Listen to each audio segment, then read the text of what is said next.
Soulful balladeer na si Dindo Fernandez sold out ang major concert.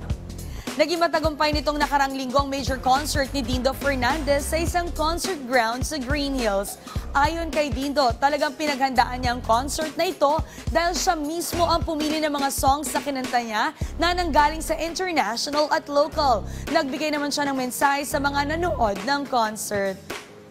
Sobrang happy and, natutuwa ako kasi nandito kayo, of course, joining me. And I am very confident that mabibigyan natin ng magandang awitin na magaganda at makabuluhan ang ating mga manonood.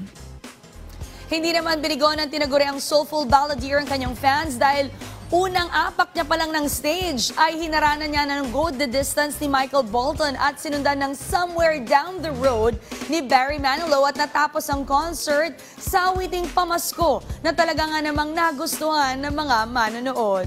Nakapag-release na rin si Dindo ng 2 original songs a year ago at ito ang Akala Ko at Makikinig Ka na mapapakinggan sa iba't ibang music platforms.